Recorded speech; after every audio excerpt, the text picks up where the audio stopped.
Assalamualaikum warahmatullahi wabarakatuh. Salam sejahtera untuk kita semua. Perkenalkan, nama saya Revina Salni dari Prodi Pendidikan Fisika kelas 5A, Fakultas Keguruan dan Ilmu Pendidikan Universitas Riau. Baiklah, kali ini saya akan melakukan sebuah eksperimen, yaitu menentukan titik pusat massa. Kali ini tujuan eksperimen kita yaitu untuk menentukan titik pusat suatu benda yang tidak beraturan. Yuk kita mulai eksperimennya. Adapun alat dan bahan yang kita gunakan pada eksperimen ini yaitu, yuk kita mulai eksperimennya. Yang pertama, setelah kita menyiapkan alat dan bahan, kita akan menggambarkan suatu benda tidak beraturan pada sebuah karton atau kardus. Setelah itu kita akan menggunting bentuk benda sembarangan ini.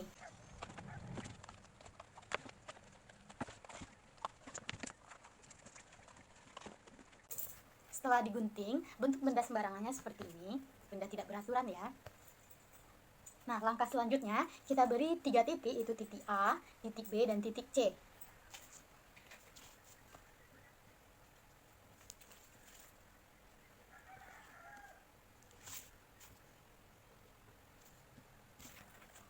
Ada titik A, titik B, dan titik C. Kemudian benda tidak beraturan yang sudah diberi titik, yaitu titik A, titik B, dan titik C, kita beri lubang pada setiap titik dengan lubang yang kecil saja. Titik A, titik B, dan titik C. Kemudian bendanya kita gantung. Pada titik A kita beri jarum yang kita gantung dengan tali yang sudah diberi pemberat. Kemudian kita letakkan pada titik A.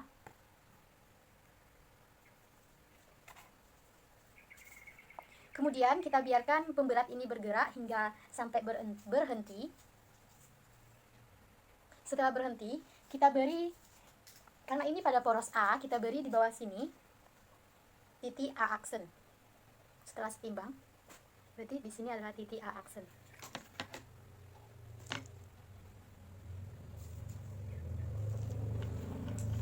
Selanjutnya pada titik B, kita gantungkan jarum yang telah diberi pemberat.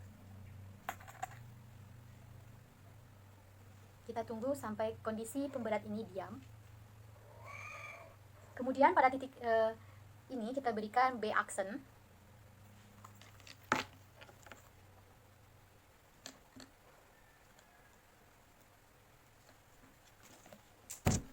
Selanjutnya pada titik C, kita gantungkan jarum yang telah diberi benang dan pemberat tadi. Tunggu sampai pemberatnya berhenti menunjukkan. Nah, ini merupakan titik C aksen.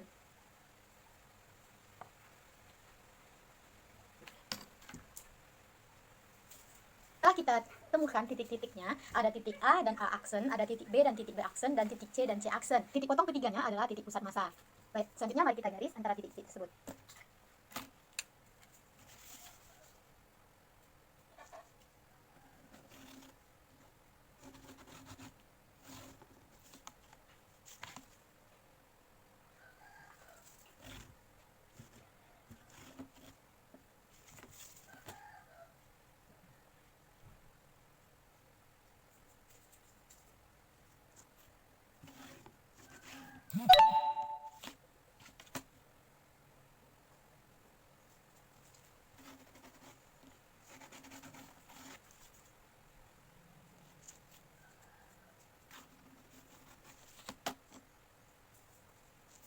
Nah, setelah kita gabungkan garis-garis tersebut, kita menemukan titik pusatnya. Di sini merupakan titik pusat benda yang tidak beraturan ini.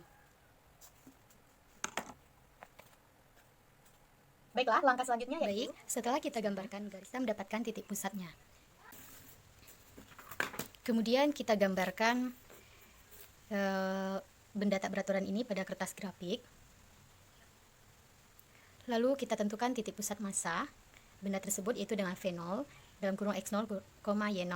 Baik, selanjutnya kita akan gambarkan pada kertas grafiknya. Baiklah, ini setelah kita gambarkan pada kertas grafiknya, maka diperoleh titik V0 yaitu X0, Y0.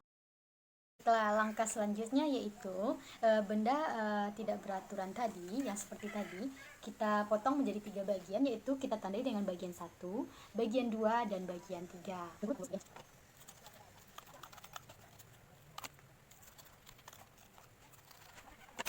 Setiap bagian ini kita timbang. Bagian pertama kita timbang pada timbangan. Kemudian kita catat berapa gram beratnya. Kemudian kita timbang bagian yang kedua. Dan kita timbang bagian yang ketiga. Baik, setelah kita melakukan timbangan pada ketiga bagian ini, selanjutnya kita akan melakukan pada setiap bagiannya kita lakukan seperti langkah yang kita lakukan sebelumnya. Setiap bagian ini kita buatkan titik ABC, dan bagian kedua ABC, dan bagian ketiga juga ABC. Kita akan mencari titik pusat massa pada setiap potongan seperti langkah sebelumnya yang telah kita lakukan. Nah, yang pertama pada bagian yang pertama kita sudah menandai dengan titik A, B, dan C. Kemudian kita akan mencari titik A aksen, B aksen, dan C aksen. Nah, pada titik A kita akan gantungkan lagi jarum dengan benang yang telah diberi pemberat tadi.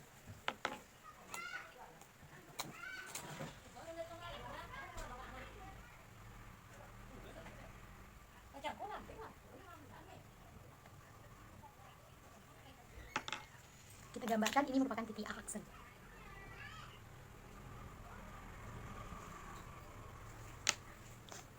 Selanjutnya pada titik B,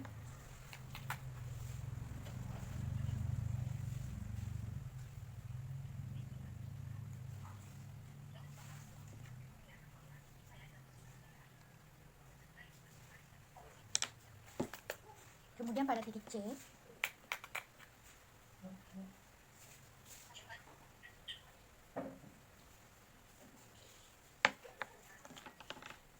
kita gambarkan ini merupakan titik C aksen.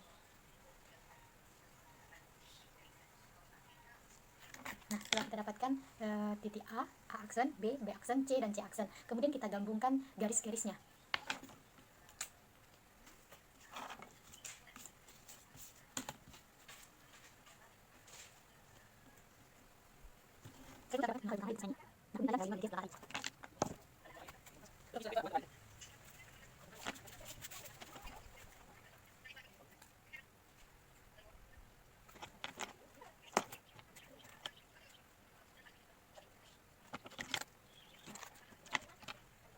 Kemudian pada bagian potongan ketiga kita lakukan juga seperti langkah sebelumnya.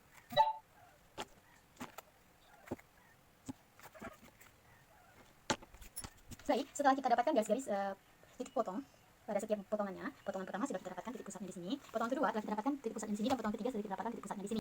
Nah, jadi ini gambar yang setelah kita gambarkan ke kertas grafik. Ini bagian 1, bagian 2, bagian 3-nya. Nah, ini titik potong V1, X1, Y1, dan ini V2, X2, Y2, dan ini V3, X3, Y3. Nah, itulah tadi eksperimen kita mengenai titik pusat massa. Jadi, data-data yang kita dapatkan dari eksperimen tadi kita tuliskan pada tabel pengamatan berikut ini. Jadi, kita akan dapatkan pusat massa hasil eksperimen dan pusat massa hasil hitungnya. Setelah kita melakukan perhitungan, kita dapatkan X0 dan Y0 pusat massa hasil hitungnya. Teman-teman dapat melihat perbandingan antara titik pusat massa hasil eksperimen dan titik pusat massa hasil perhitungan pada tabel eksperimen berikut ini. Nah, dari tabel pengamatan yang kita lihat tersebut, terdapat selisih antara X0 dan Y0 dari hasil eksperimen dan hasil perhitungan dengan menggunakan rumus. Maka, pada eksperimen ini dapat disimpulkan bahwa terdapat selisih antara titik pusat massa hasil eksperimen dengan titik pusat massa hasil perhitungan dengan rumus. Perbedaan ini terjadi dikarenakan kurangnya ketelitian perhatikan ketika melakukan eksperimen. Bisa saja perhatikan kurang teliti dalam melihat di mana terletak titik A aksen, titik B aksen, dan titik C aksen. Sehingga titik potong di antara ketiga garis tersebut bisa saja melenceng dari titik potong yang seharusnya. Baiklah, tidak terasa kita sudah menyelesaikan eksperimen ini, yaitu menentukan titik pusat massa pada benda yang tidak beraturan. Saya Revina Salni ucapkan banyak-banyak terima kasih kepada teman-teman semua yang telah menonton video ini. Mohon maaf jika terdapat kesalahan dalam eksperimen ini, masih terdapat banyak kekurangan. Semoga eksperimen kali ini dapat bermanfaat bagi kita semua. Baiklah, saya Revina Salni, mohon pamit undur diri. Terima kasih banyak semuanya. Wassalamualaikum warahmatullahi wabarakatuh.